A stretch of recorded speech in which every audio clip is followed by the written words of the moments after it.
Good afternoon, everyone. My name is Diane Tigesser, and I'm the Senior Advisor, External Relations for the Global CCS Institute. On behalf of the Institute, welcome to our webinar, Revitalizing CCS, Bringing Scale and Speed to CCS Deployment. Pamela Tomski, the Institute's Senior Advisor, Policy and Regulation, will be a panelist for today's webinar, and she will introduce our presenter. Pamela joined the Institute from NTech Strategies, where she was the managing partner responsible for energy policy development and assisting clients develop energy technology research, development, and communication strategies. In addition to her role at the Institute, Pamela is the founder and director of REX, Research Experience in Carbon Sequestration, a summer research program designed for graduate students and early career professionals, which she runs in partnership with Institute members Southern Company and the Southern States Energy Board, with sponsorship from the U.S. Department of Energy. Pamela is also a non-resident senior fellow at the Atlantic Council, a Washington, D.C.-based think tank, a member of the National Coal Council, an advisory board member of CCARB-Ed, and an advisor to the CCUS Research Coordination Network, and served as Director of Education, Outreach, and Regulatory Compliance for the Big Sky Carbon Sequestration Partnership. Pamela serves on both the CSLF Financing and CCS in the Academic Community Task Forces. Welcome, Pamela. Please introduce our presenter.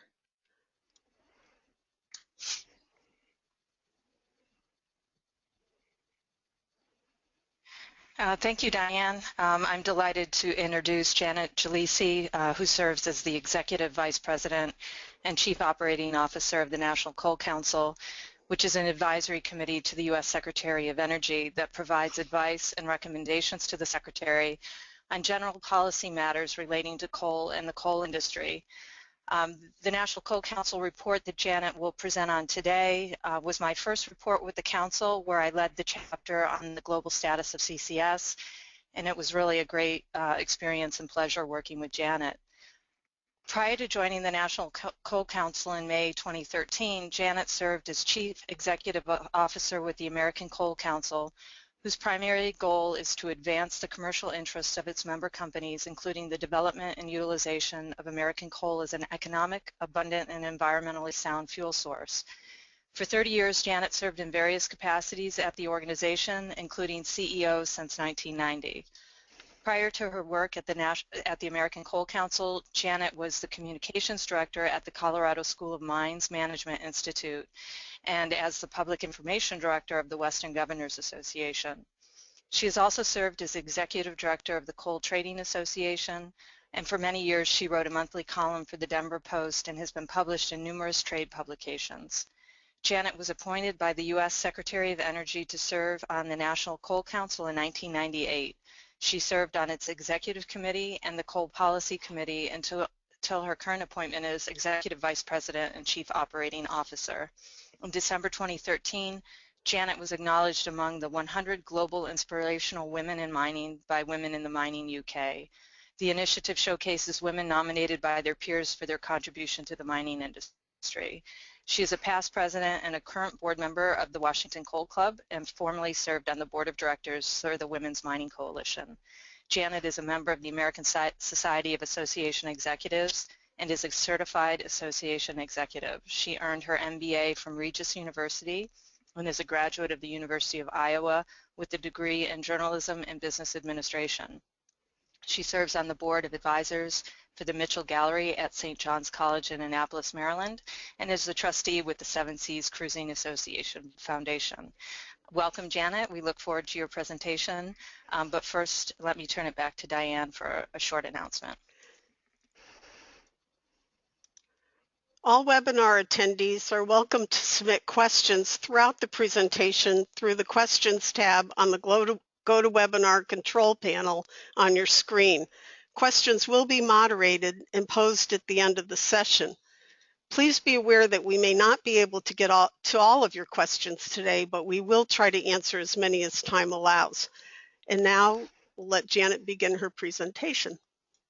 Great, thank you very much. Appreciate the introduction, Pam, and Diane, thank you very much for your help in organizing this presentation as well. So I wanted to especially take a moment to thank those of you joining this presentation from the international audience that I believe we have. To all you night owls or early risers, thank you very much for joining us today. So I do appreciate that. I wanted to just take a moment to just having problem advancing the screen. There we go. My apologies. Here we go. We're getting started here. So for those of you who aren't familiar with the National Coal Council, I thought I'd take just a couple of minutes to let you know what we do. As Pam mentioned, we are an advisory group to the Secretary of Energy. We're organized under legislation known as the Federal Advisory Committee Act. We report directly to the Secretary of Energy, and we serve at his request. Our principal activity is in preparing reports and studies and white papers for the Secretary on topics related to coal use, consumption, and policy regulation and technology. We've been around for 30 years. We have about 125 members currently serving, representing various sectors, not just of the coal industry, but also representation from those supporting the industry and engineering firms. We have a strong contingent of academics, NGOs, and government officials that support our efforts as well. We are a volunteer organization, so all of the reports that are prepared for the Secretary are done by our members. We have done more than 30 studies for the Secretary in the course of our 30-year history. Representing a variety of topics. The one I'd like to speak with you about today is called Fossil Forward, Revitalizing CCS, Bringing Scale and Speed to CCS Deployment. We originally got the charge from Secretary Moniz in May of last year to conduct a study that would provide an assessment of the Department of Energy's CCS and CCUS programs. And for purposes of this presentation, I am going to be using the term CCS, carbon capture and storage. We use that interchangeably with CCS with CCUS, carbon capture utilization and storage. The National Coal Council has done a study as well on the utilization of CO2 that I'd refer you to. Our studies are up on our website, but back in June of 2012, we conducted a study on the enhanced oil recovery and the benefits of that for accelerated CCS. So I would recommend that to you, but again, for purposes of our presentation today, I'll go ahead and use CCS. We were asked by the Secretary essentially to provide him with an assessment of the program at DOE, tell him where we thought things were successful, where we thought there were still opportunities for improvement. So we conducted a gap analysis, as it were, and presented that to the Secretary in January, February of this past year. We had a great team of folks that conducted the study, chaired by Alstom, Amy Erickson at Alstom, and our technical chair was Carl Bizzuto at Alstom. I wanted to give a shout out to Pam Tomski and the Global CCS Institute for their participation. We greatly appreciate the international flavor that the Global CCS Institute brought to this particular study for the Secretary. So thank you, Pam, for that.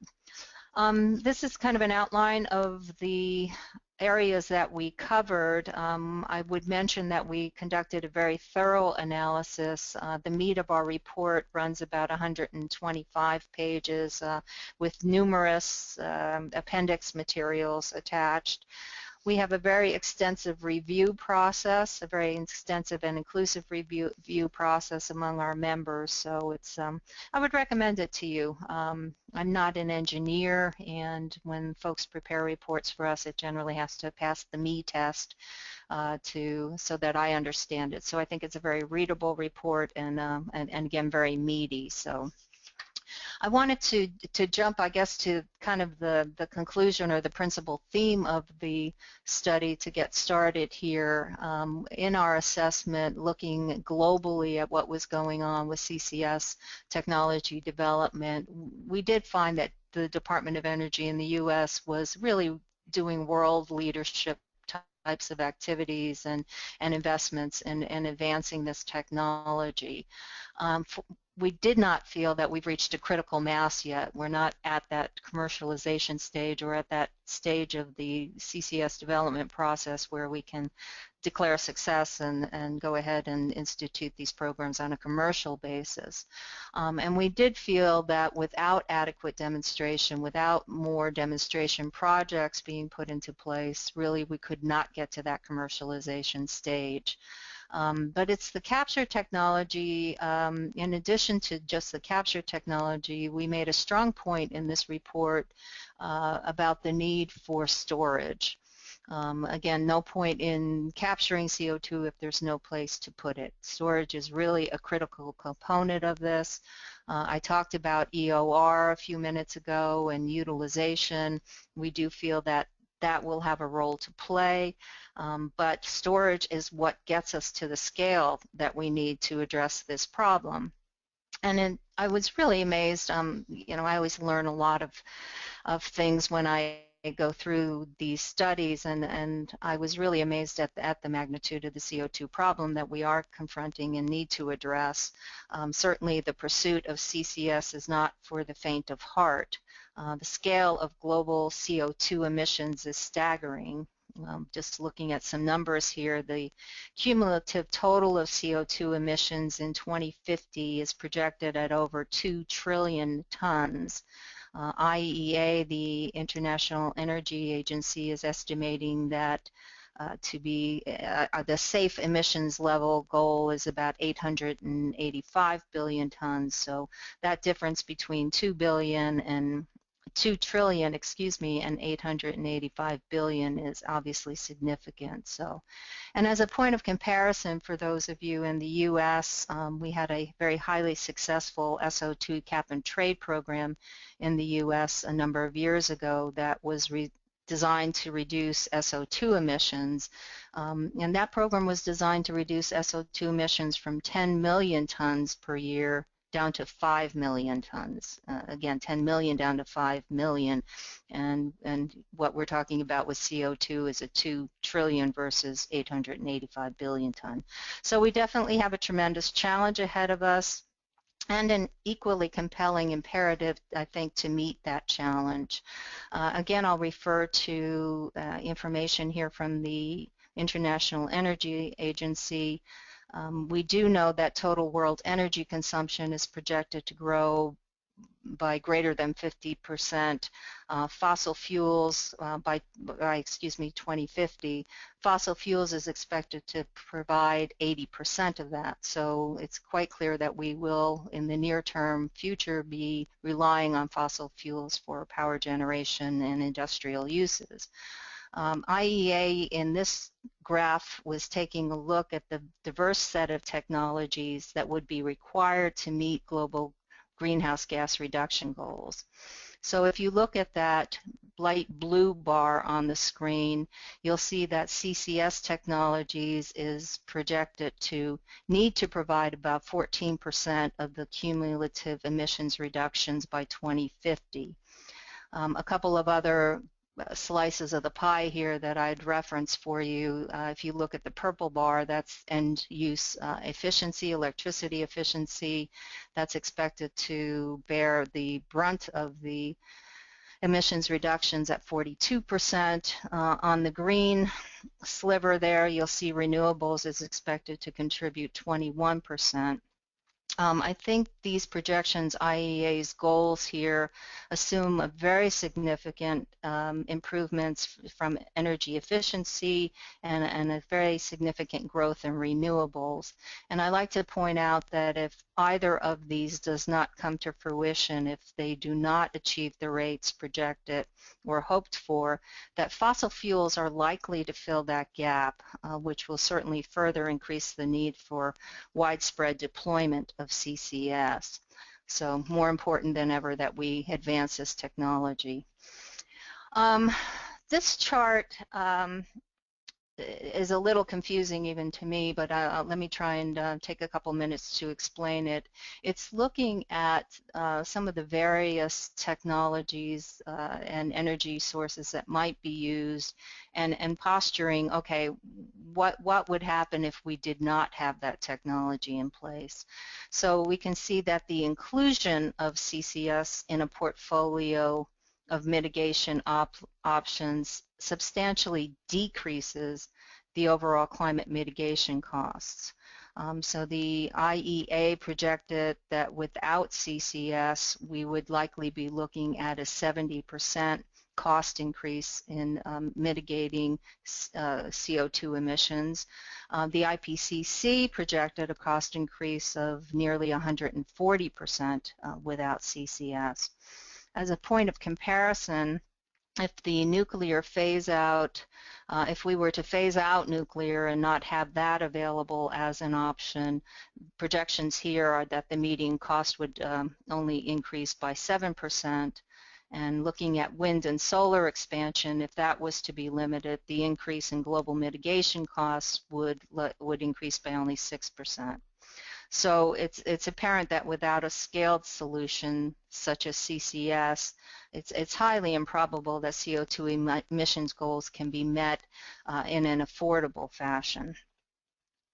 One of the other driving factors for CCS deployment is population growth. This chart is UN projections on population growth out to the year 2100. This is their high case projections, and it indicates that world population could conceivably double in the next 2 generations. Obviously, additional people means there'll be a greater need for more power, more food, more drinking water, more sanitation, which will only make CO2 reductions that much more difficult without CCS technology. So the bottom line, I think, is that due to an increasing global population and the need for expanded energy access, we do see that total world energy consumption is projected to grow by up to 60% through 2040. Again, with fossil fuels providing nearly 80% of that demand. And most of that growth, as indicated here, is going to be coming from the non-OECD nations. The effect of these trends on future CO2 emissions could be quite substantial, mitigating potential impacts while at the same time allowing these emerging economies to benefit from a reliable energy supply will require that we advance CCS technologies to become commercially available and cost competitive. I would note as well that U.S. CO2 emissions represent less than 16% of world CO2 emissions. So obviously this is an international problem that needs to be addressed internationally. This is a summary of the 6 recommendations that we proposed, 6 primary recommendations that we proposed to Secretary Moniz. We had a number of bullets under each of these items calling for some specific tactics in order to achieve these more strategic objectives. I'm going to take the rest of my presentation to kind of review these and summarize some of the key points in each of them. So let's start with what I think is one of the most important, which is the NCC's recommendation for policy parity for CCS, policy parity with other low carbon energy technologies. We know from looking at the experience here in the U.S. with the wind energy industry that policy really can help drive technology and can drive it to scale with speed. The wind industry has experienced exceptional growth in a very short period of time. And looking at this wind industry as an example, I think we can see what the potential is associated with having the right incentives and policy support in place. Policy drove scale and speed for wind, as we can see here. We believe it can do the same for CCS deployment. And certainly that policy parity would provide more energy options for the U.S. And what do I mean by policy parity? I'd like to provide you with a few examples of what I'm talking about. Other energy technologies in the U.S. that have a lot less generation potential than coal receive much greater funding opportunities than coal does. Coal provides upwards of 40% of the U.S. electricity. By comparison, if you look at residential rooftop, that provides less than 0.5%, less than 0.5%. If we look at what funding is being put into CCS, we're getting about $2 million annually.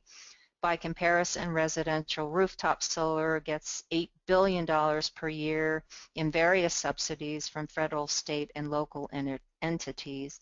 Certainly $8 billion would provide for a significant number of large-scale CCS demonstration projects. Another point, data point here for you. A number of years ago, back in 2009, we put in place here in the United States the Recovery Act, the ARRA funding. Coal got $3.4 billion for clean coal technology development, which was great. We liked the $3.4 billion. By comparison, renewables received $20 billion under the Recovery Act funding. And much of the $3.4 billion for coal has been returned, unfortunately, to the Treasury due to canceled projects, including most recently the suspension of FutureGen. So, and unfortunately, the way this funding was set up, the funds go back to the U.S. Treasury. They don't regress back to the Department of Energy. They're not available for future development of coal technologies. I'll call your attention to the graph in the upper left, which shows a combination of R&D, research and development, which is in the red bars, and demonstration funding, which is in the green bars. And these are for the years 2004 through 2014. The far end red bar shows the administration's fiscal year 2015 budget request. And there's two fundamental points I would make here. If you look at the red bars, it's clear that R&D funding has been relatively constant over the past decade, but the administration's, with the exception, I would say, of the administration's 2015 budget request, which is a significant departure from that trend. It was down about 64% compared to the average appropriations for the previous 11 years. But I think even more distressing is the fact that if you look at those green bars, the Department of Energy's Fossil Energy Division used to get an annual appropriation for demonstration projects, but really has received nothing since the 2009 Recovery Act funding. And again, I'd point out that that Recovery Act funding is not secure, and much of that is being returned to the Treasury. So.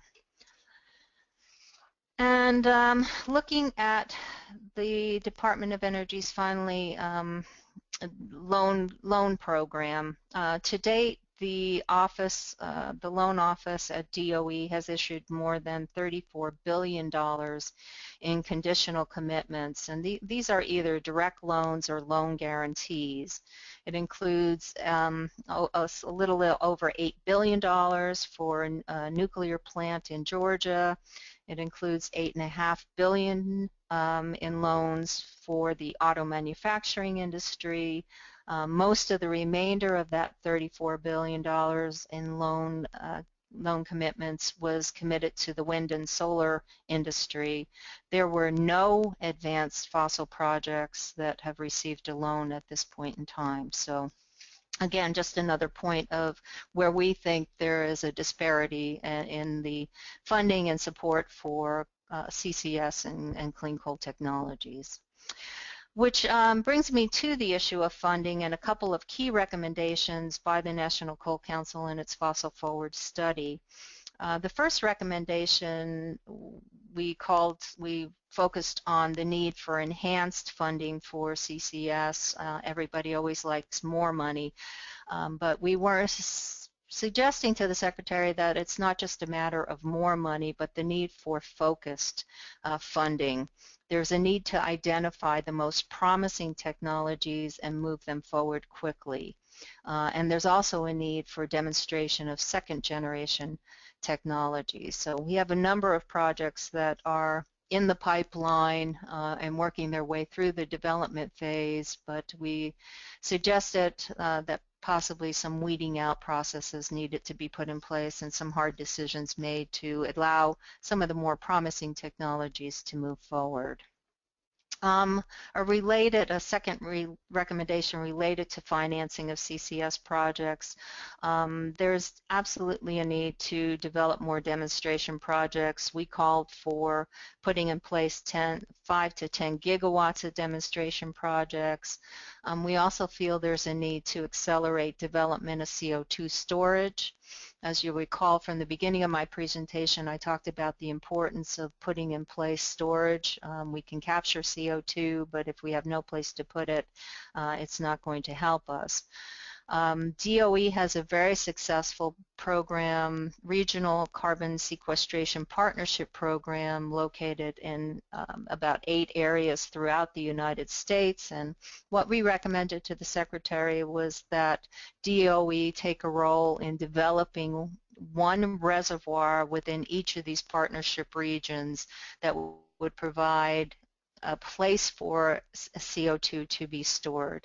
And then finally, there's a need for creative financing mechanisms. I'll talk about that in a moment here.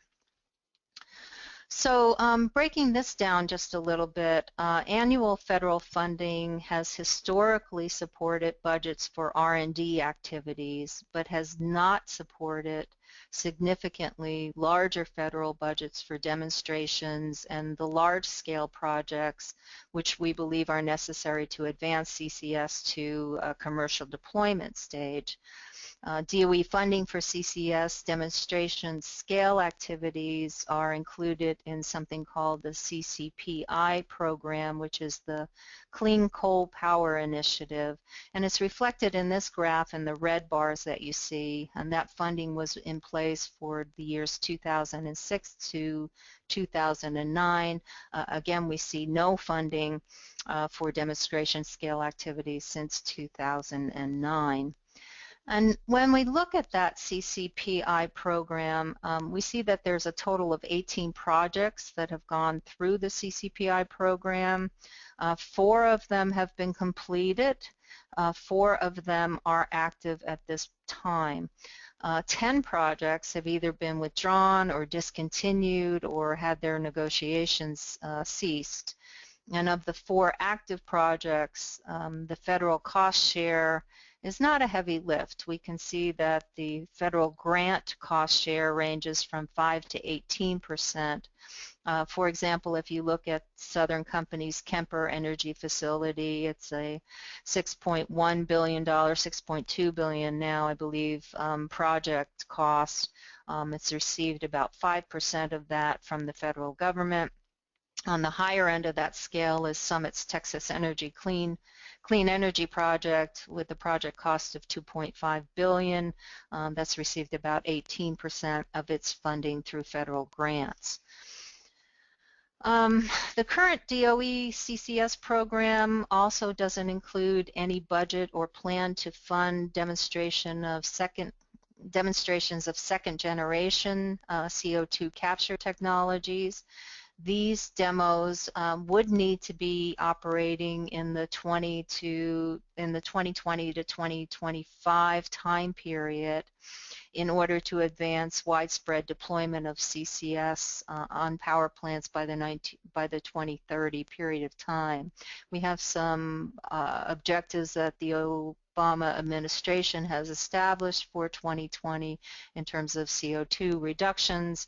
Again, in order for us to reach those objectives, we would need to begin operating demos in that 2020 to 2025 time period.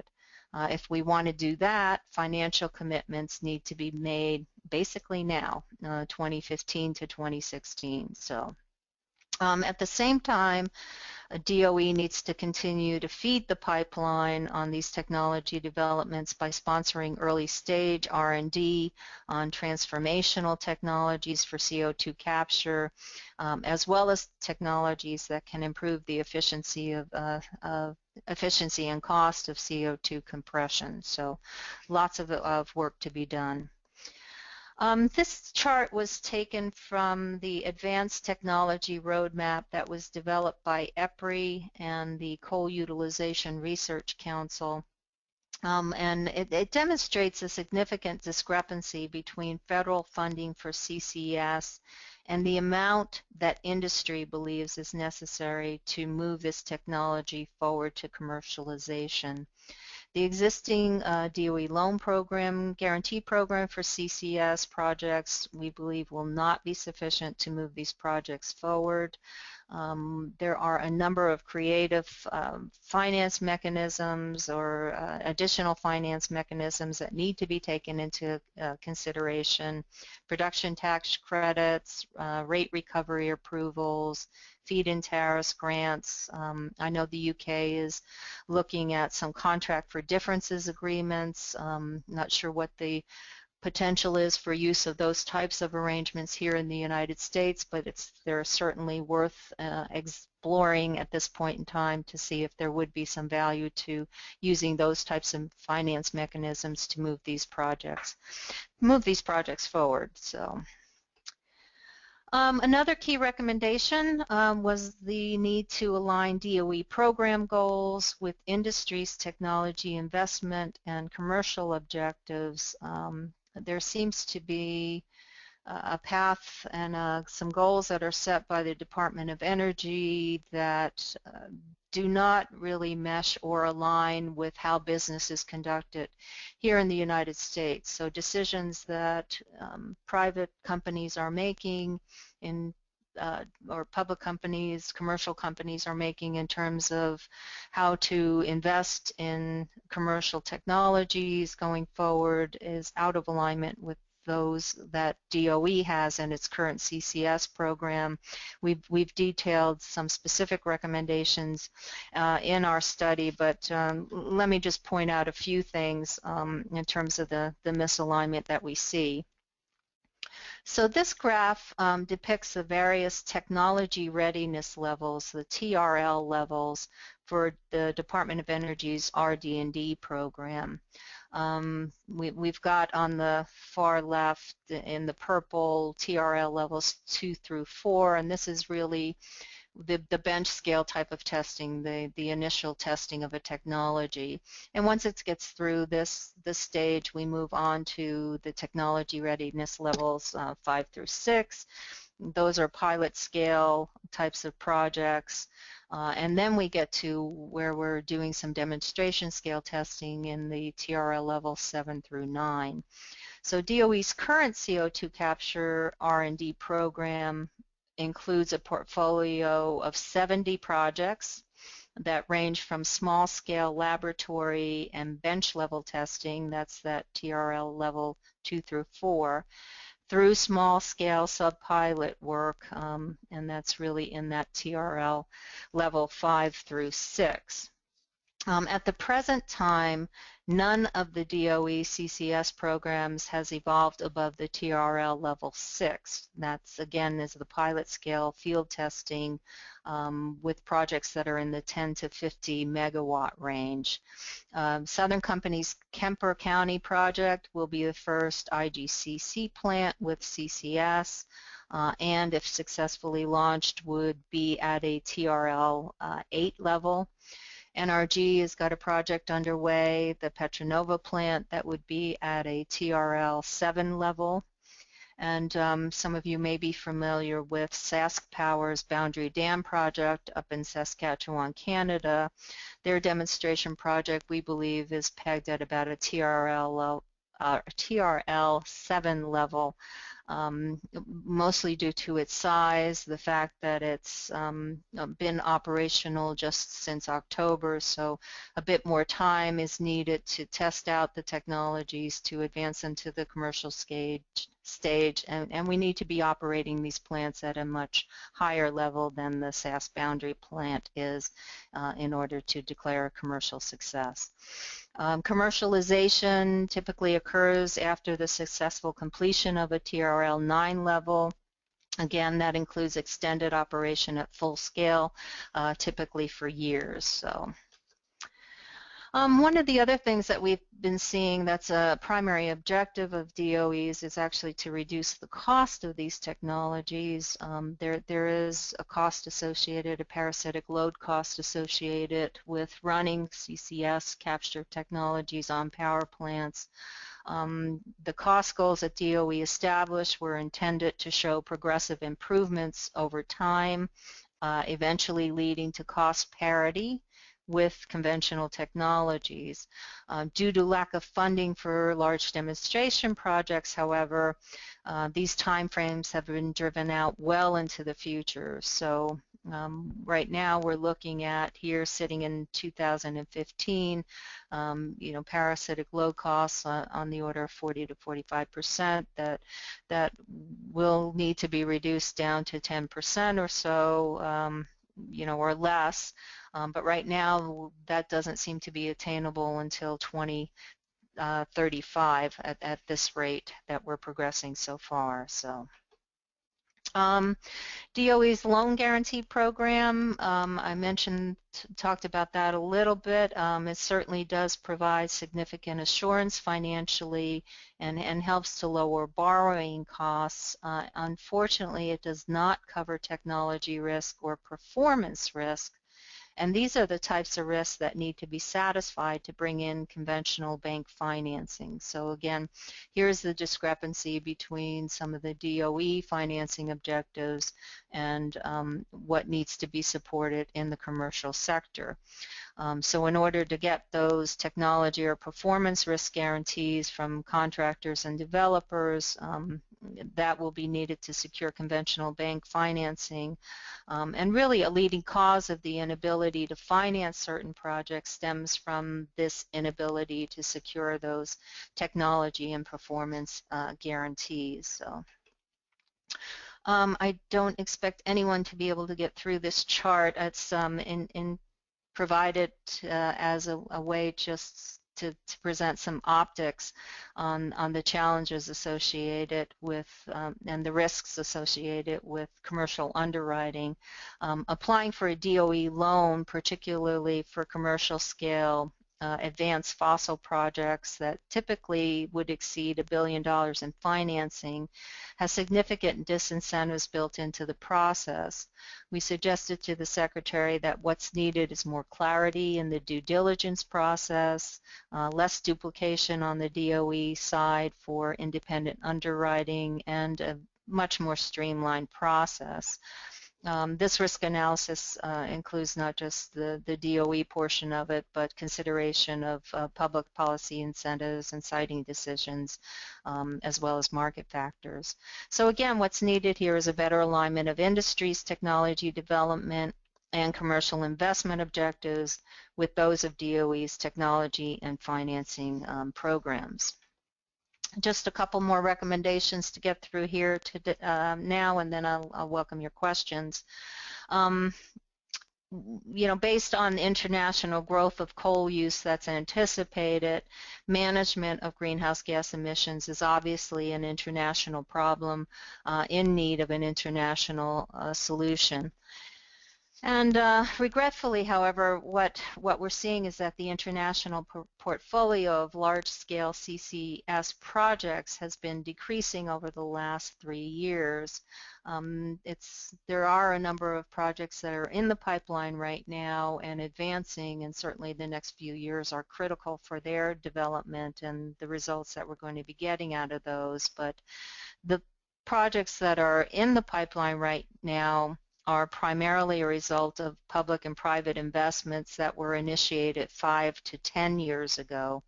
There is an insufficient number of projects being planned now for future deployment.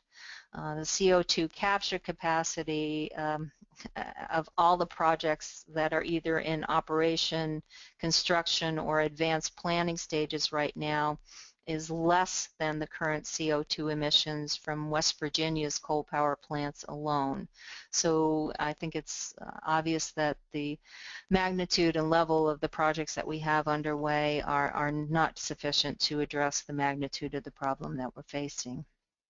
There's little incentive to act alone on CCS, RD&D. If other nations aren't willing to deploy the technology as well, there's little incentive for the U.S. to be acting alone.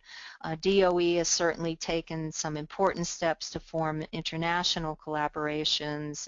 They've fostered partnerships in Canada, the North Sea, Australia, and China. They've also established several collaborative groups, such as the Carbon Sequestration Leadership Forum and the U.S.-China CERC. More types of these initiatives are needed, and that was our principal recommendation to the Secretary on this score.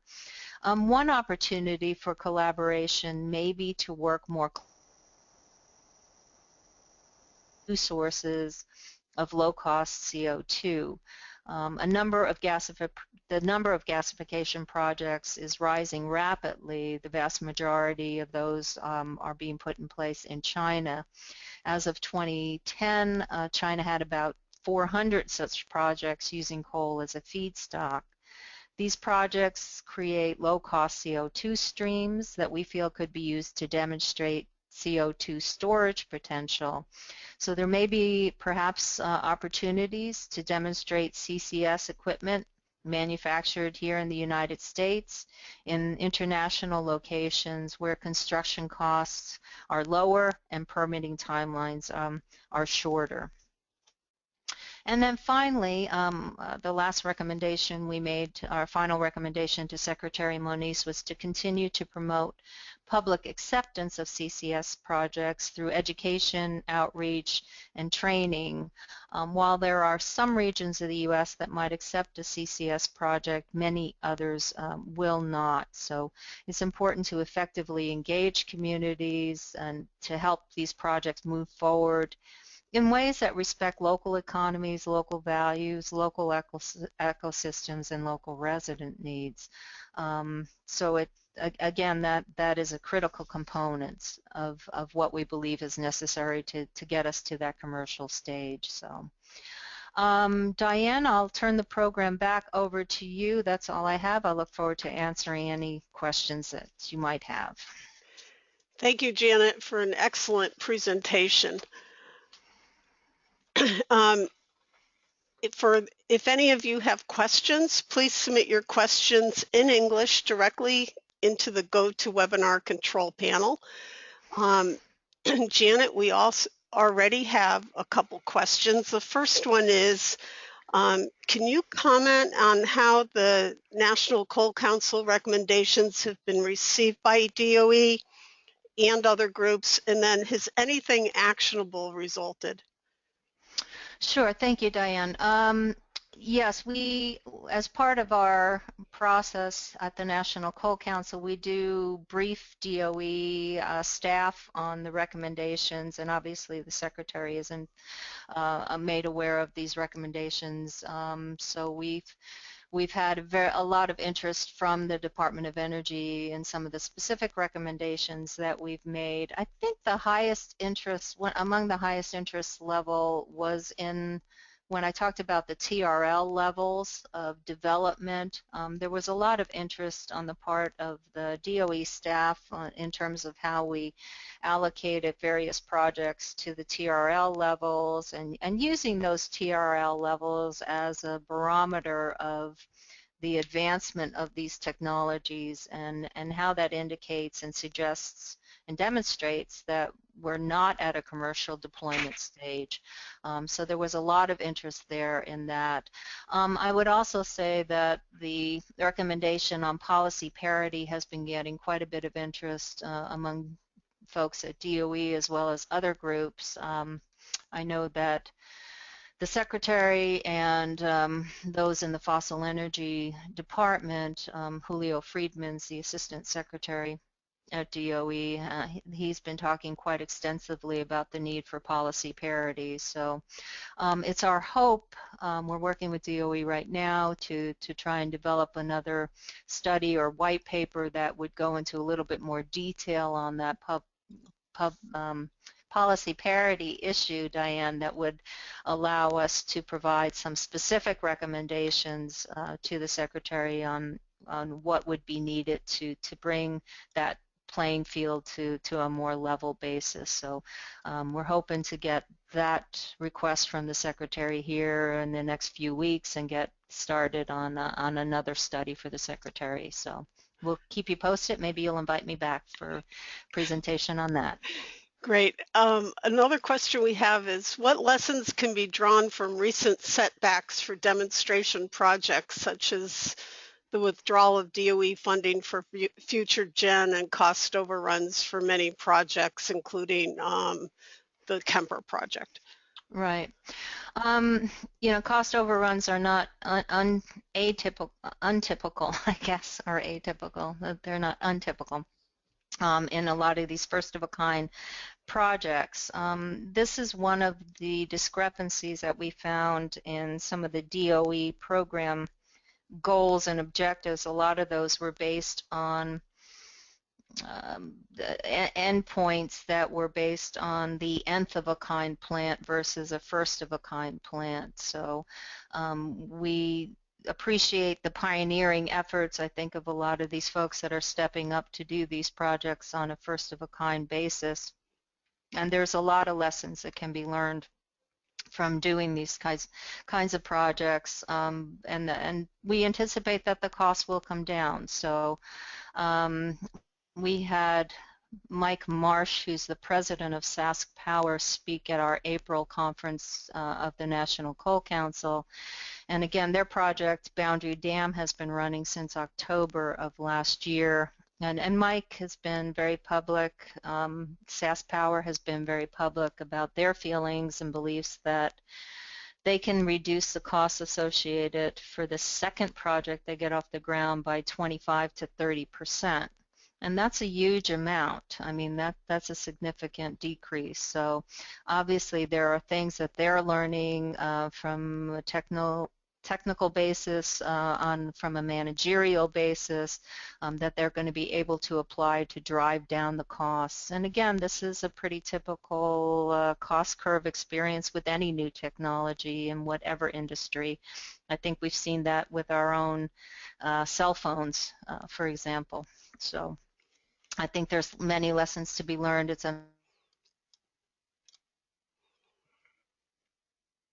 was not able to proceed, but I know that there are a number of reports being prepared on things that can be used as we progress and put the next project in place.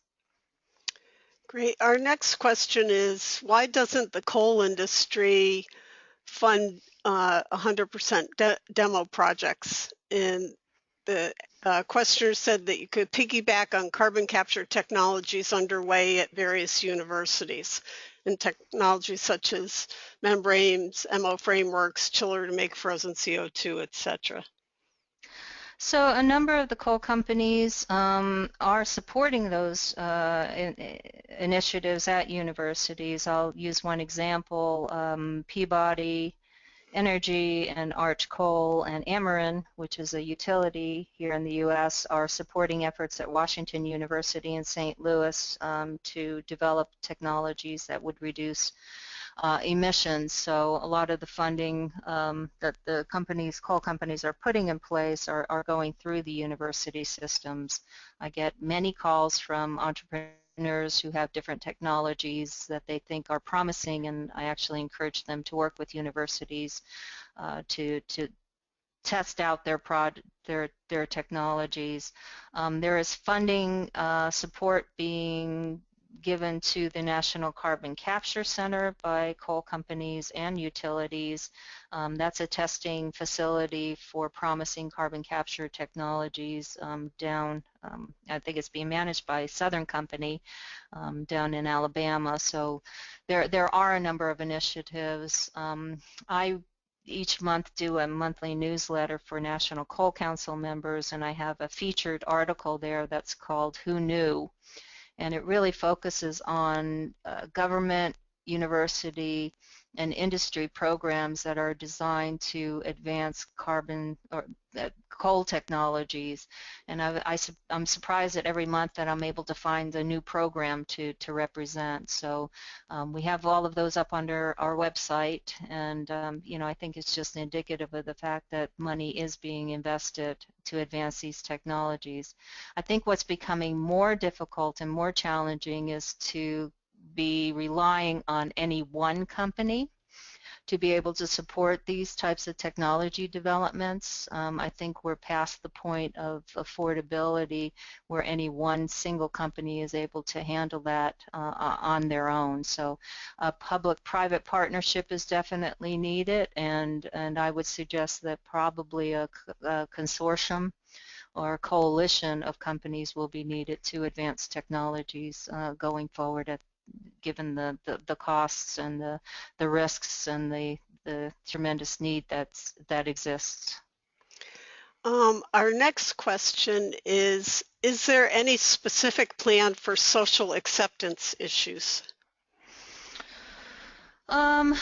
I think this is one place where you can look to future gen. I think there was a lot of success in building community support for this project, and you know, involving the local community. There are other examples out there, I'm sure.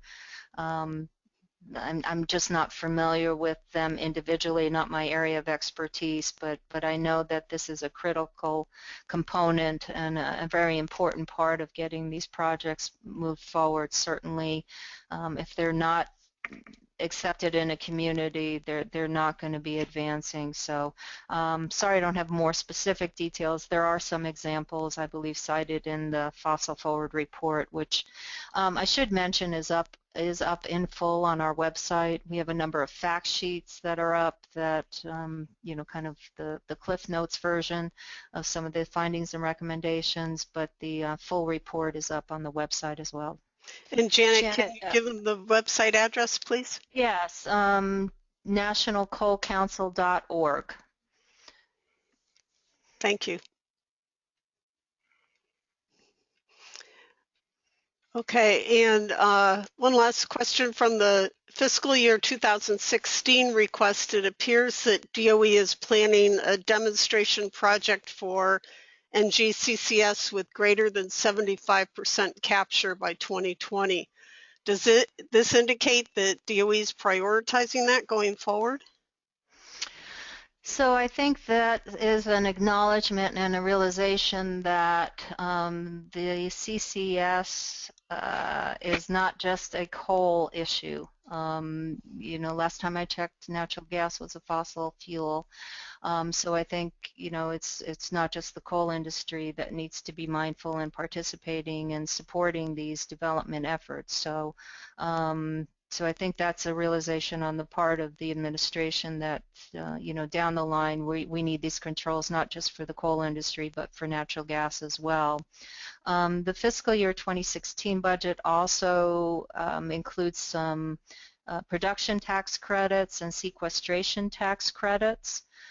Those were announced after our report was published, and so we've not had a chance to kind of look at those and see if they are workable types of opportunities, if they're sufficient opportunities, funding opportunities. Again, I think these are the types of things that we would examine in a policy parity study going forward for the secretaries. So. Okay, thank you.